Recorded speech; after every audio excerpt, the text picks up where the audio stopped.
할렐루야. 말씀과 기도로 하루의 문을 여는 6월 7일 새벽 예배 자리에 함께 하신 믿음의 식구들 주님의 이름으로 환영합니다. 오늘은 시편 126편 말씀 우리 함께 낭송하시면서 새벽 예배 시작합니다. 시편 126편입니다. 여호와께서 시온의 포로를 돌려보내실 때에 우리는 꿈꾸는 것 같았도다. 여호와께서 우리를 위하여 큰 일을 행하셨으니 우리는 기쁘도다. 여호와여 우리의 포로를 남방 시내들 같이 돌려보내소서. 눈물을 흘리며 씨를 뿌리는 자는 기쁨으로 거두리로다. 울며 씨를 뿌리러 나가는 자는 반드시 기쁨으로 그 곡식단을 가지고 돌아오리로다. 아멘. 우리 함께 마음을 모아 하나님 앞에 올려드리는 기도의 공동체로 함께 나가는 기도 제목입니다. 지난주에 우리 말씀 나눈 것처럼 오직 성령 충만한 성도, 성령 충만한 가정, 성령 충만한 남가족 펠로십 교회 되게 하여 주옵소서. 첫 번째 기도입니다. 두 번째로 우리 EM 폴방 목사님 코비드 증세가 심합니다. 목사님과 또 온 식구의 건강을 지켜주시고 회복된 후에 후유증이 생기지 않도록 주님의 특별한 은혜를 부어 주옵소서. 두 번째 기도입니다. 세 번째로 오늘도 귀한 말씀으로 우리에게 지혜와 명철을 부어 주옵소서. 우리 함께 통성으로 기도하십니다. 할렐루야. 살아계신 아버지 하나님 감사합니다. 지난주에 우리들이 말씀의 공동체로 예배 공동체로 나누게 된 귀한 말씀이 우리 모든 교우들과 성도들의 삶에 능력으로 역사하기를 원합니다. 무엇보다도 성령 강림주의를 맞이해서 성령 강림이 오순절에 임하게 된 그와 같은 배경을 중심으로 오늘 우리들이 성령의 시대, 교회 시대에 성령 충만한 성도와 성령 충만한 가정과 성령 충만한 교회만이 오늘 우리의 모든 문제의 해답이라는 것을 알게 하신 것을 감사합니다.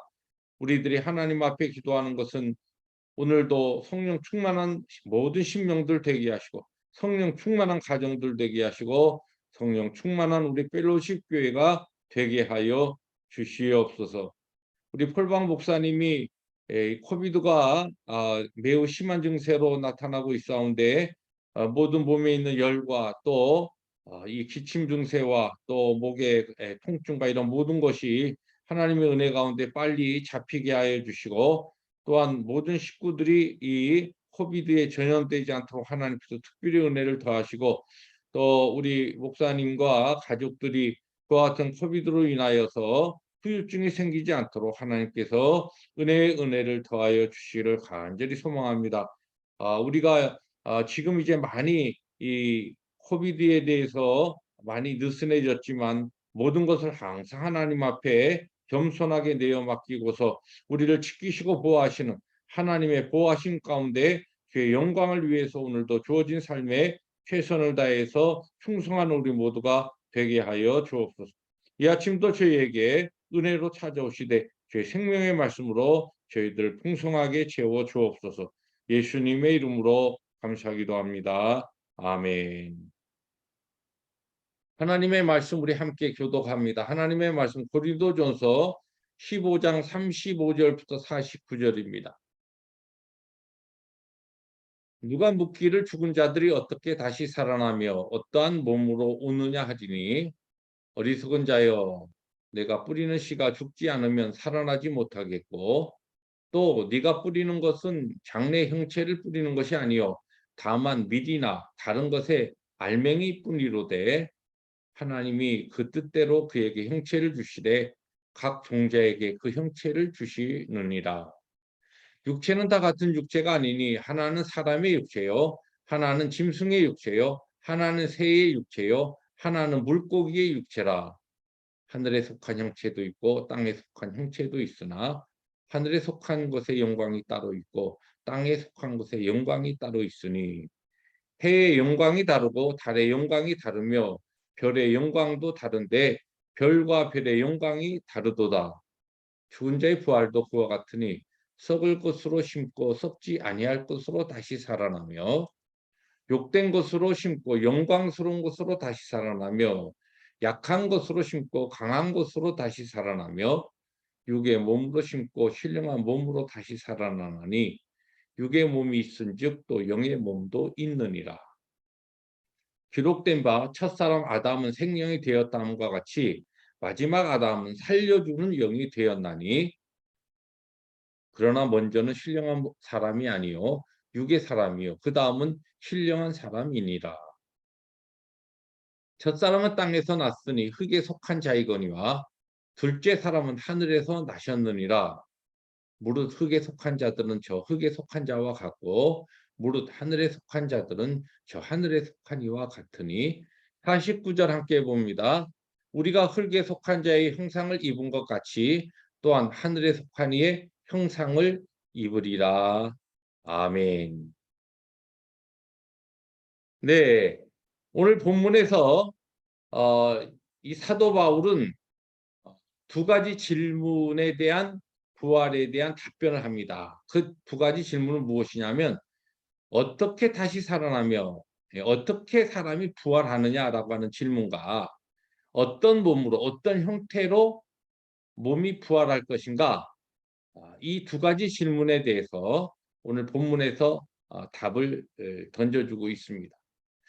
아마 이런 배경에는 우리가 잘 알지 고린도 교회의 성도들 가운데 예수님을 믿고 신앙의 자리에 들어왔다고 하지만 우리가 죽은 다음에 다시 살아난다라고 하는 이 육체의 부활, 그러니까 영의 부활은 그들이 믿었지만 육체의 부활을 그 당시에 그 헬라니즘의 그 영향으로 믿지 못하고 있었던 교우들이 있었던 것 같습니다. 우리가 잘 알듯이 우리 신앙의 가장 복음의 기본도 무엇입니까? 바로 십자가의 신앙과 그리고 부활의 신앙인데 어떻게 보면 반쪽 신앙 아니면 제대로 구원에 이르지 못하는 이런 신앙을 가지고 있었던 그런 고린도 교회 성도들이 있었던 것 같습니다.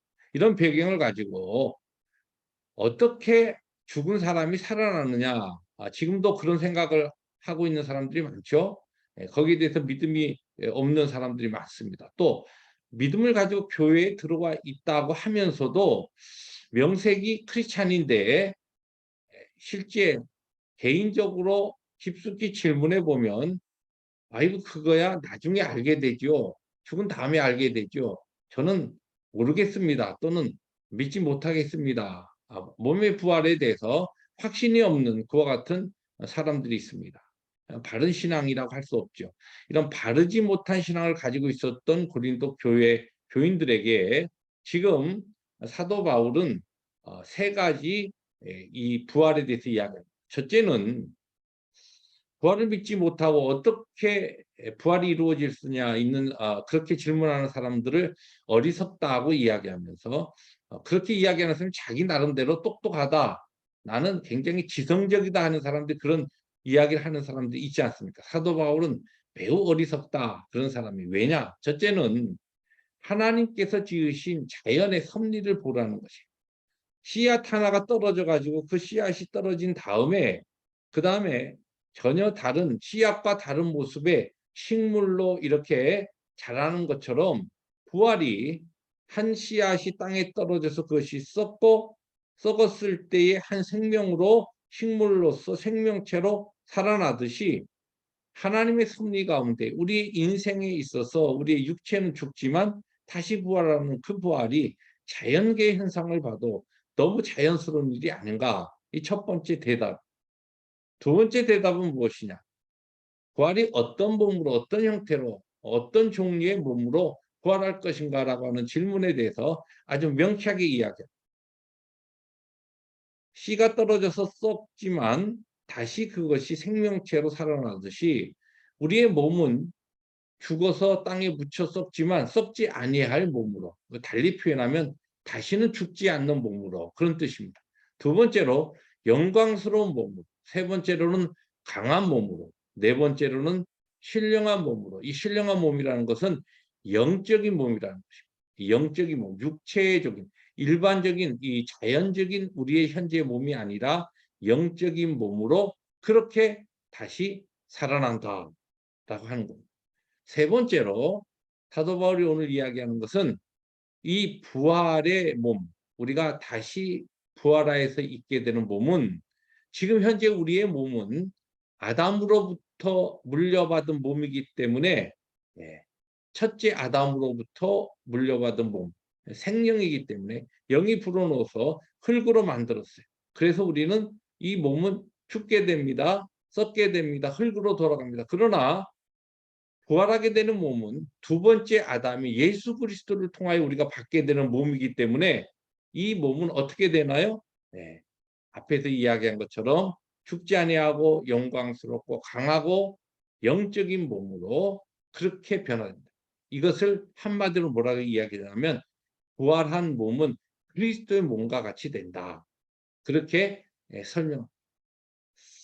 자, 오늘 이 말씀처럼 이 사도 바울이 어떻게 부활하면 부활의 그 원리가 그것이 도대체 어떻게 이루어질 것인가? 어떠한 몸으로 우리가 다시 부활할 것인가? 사도 바울은 아주 명쾌하게 설명을 하고 있습니다. 그러면서 부활의 신앙을 가지라는 것입니다. 우리가 이 땅에 살면서 언젠가는 죽겠지만 우리의 몸 반드시 다시 살아날 것이며 그 살아나는 우리의 몸은 영광스러운 부활의 몸으로 그리고 예수 그리스도와 같은 몸으로 그렇게 살아날 것이다.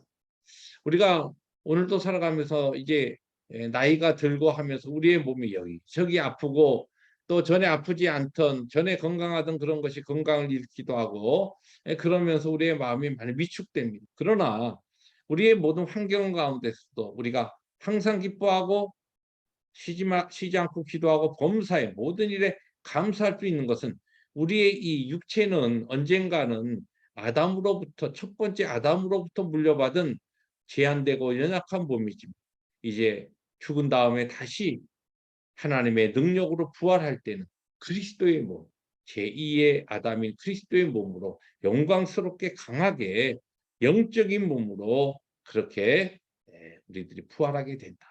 영원히 죽지 아니하는 영생의 몸으로 우리들이 부활하게 됩니다. 이 믿음, 이 부활의 소망을 가지고 오늘도 우리에게 주어진 하루를 살아갈 때 이 신앙이 우리에게 있을 때 어떤 우리의 삶이 때에 따라 우리의 뜻과 마음에 맞지 않는 그와 같은 일들이 일어난다 할지라도 그런 일로 인하여 절대로 위축되지 않아요. 우리의 몸이 연약해질 때, 노화될 때 이런 일로 인하여 우리의 마음이 어두워지지 않아. 오히려 더 소망 가운데 부활의 몸과 영생을 바라보게 되는 것입니다. 오늘도 하나님의 귀하신 복된 하루를 우리에게 주어진 하루를 살아갈 때 이 흔들리지 아니하는 부활의 신앙 가지고서 범사에 감사하며 항상 기뻐하는 귀한 하루가 되시기를 주님의 이름으로 축복합니다. 기도하십니다. 주님 감사합니다. 오늘 주신 말씀 아멘으로 받았습니다. 그렇습니다. 영광스럽게 강하고 다시는 죽지 아니하는 신령한 몸으로 부활할 예수 그리스도의 그 몸과 같은 그와 같은 형태로 우리들이 영원히 살게 될 것을 확신하고 소망하며 오늘도 우리에게 주어진 삶을 사명자로 힘있게 살아가는 승리 하루 되게 하여 주옵소서. 예수님의 이름으로 감사하기도 합니다. 아멘.